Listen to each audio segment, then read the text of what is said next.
काफ़ी ज़्यादा अभी द कश्मीर फाइल्स को लेकर बवाल मचा हुआ है पूरे देश में।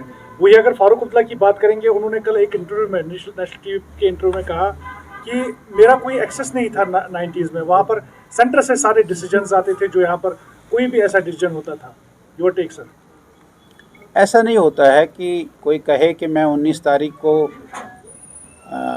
मुख्यमंत्री नहीं था, चीफ मिनिस्टर नहीं था, मैंने 18 को छोड़ दिया।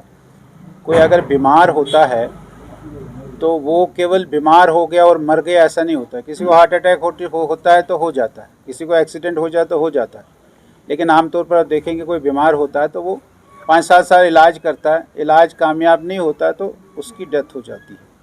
ये नासूर तो बहुत पहले से शुरू हो गया था कश्मीर में और इसकी जिम्मेवारी उन्हीं की है और वो इसके लिए रिस्पॉन्सिबल है। अब अपने आप को वो बचा लेंगे ऐसा उसमें मुझे नहीं लगता है।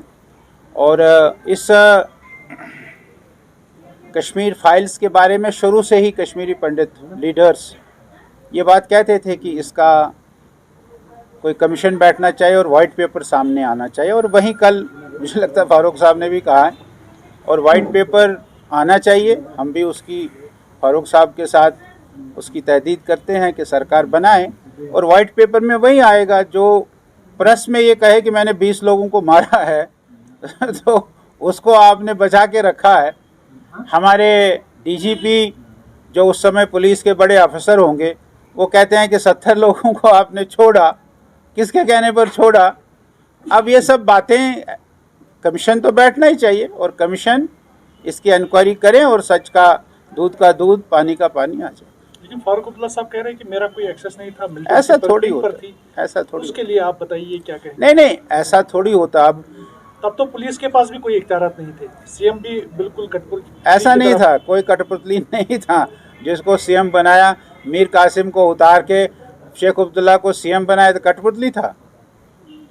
कांग्रेस ने इतनी बड़ी भयानक भूल कर दी, एक इलेक्टेड सीएम उसको उतार कर और एक ऐसा जिसके ऊपर 1000 प्रकार के आरोप थे उसको आपने सीएम बनाया तो वो कठपुतली था।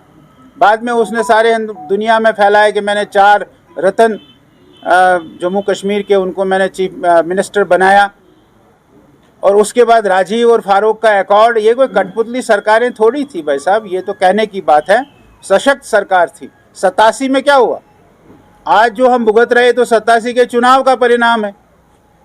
अगर उस समय इन्होंने धांधलियाँ नहीं की होती, उन्होंने इस समय जीते हुए को नहीं हराया होता, ये शायद हमको नहीं देखना पड़ता। वो किसने किया?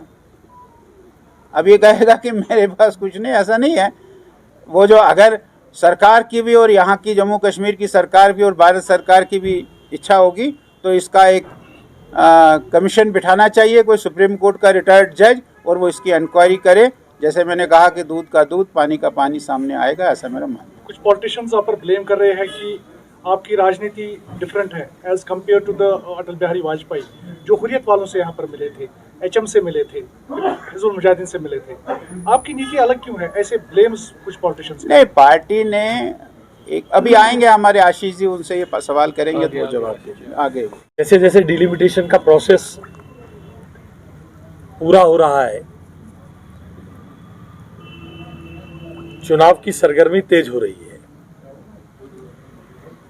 और बहुत सारे लोग, विभिन्न राजनीतिक विचारधाराओं के लोग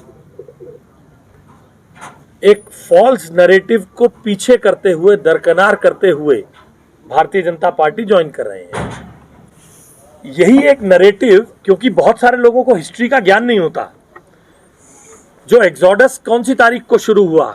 19 जनवरी को। वीपी सिंह की सरकार बनी 24 दिसंबर को। 24 दिसंबर 1989 को वीपी सिंह की सरकार बनती है और 19 दिसंबर को एक्सोडस शुरू होता है। वीपी सिंह की सरकार 20 दिन में सारी चीजों की जिम्मेदार हो गई। 1984 जुलाई से लेकर 1989 जून तक जगमोहन कौन से पार्टी ने यहां पर राज्यपाल बनाकर रखा था? कांग्रेस ने, राजीव गांधी ने। और 19 जनवरी को जगमोहन उस समय की समर कैपिटल में जम्मू में जाते हैं और जगमोहन सारे एक्सोडस के जिम्मेदार हो गए। ये नरेटिव है। आज जनवरी के दिन वो यहाँ पर श्रीनगर में थे, श्रीनगर में 19 जनवरी को 19 जनवरी यहाँ पर नई सड़क में 19 जनवरी को करीब 100 लोग जो है मारे गए थे। 19 जनवरी को उन्होंने जम्मू में पहले पहुंचे, 20 जनवरी को हुआ था। 19 जहां तो एक दिन में जगमोहन बीजेपी के नहीं हो गए ना, 84 से लेके 89 के शुरू तक कांग्रेस ने उन्हें यहां पर जो राज्यपाल के रूप में रखा, और 24 दिसंबर 22 दिसंबर 1989 और 1990 की 27 दिन में वीपी सिंह की सरकार यहां के हर चीज की जिम्मेदार हो गई। उसको बीजेपी का सपोर्ट था। इसलिए यह नैरेटिव है अपने कर्मों को छुपाने के लिए। उस समय के इतिहास को मैं डिबेट में नहीं जाना चाहता हूं, क्योंकि जितना खोलेंगे उसमें 4 बातें ऐसी होती हैं।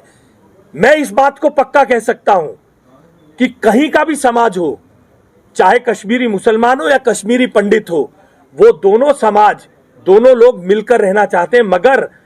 मगर जो लोग आज तक पाकिस्तान के लिए यहां पर बल्लेबाजी करते हैं, पाकिस्तान के से बात करने का, पाकिस्तान के आधार पर जम्मू कश्मीर को चलाने की बात करते हैं, वही लोग इसके लिए रिस्पॉन्सिबल हैं।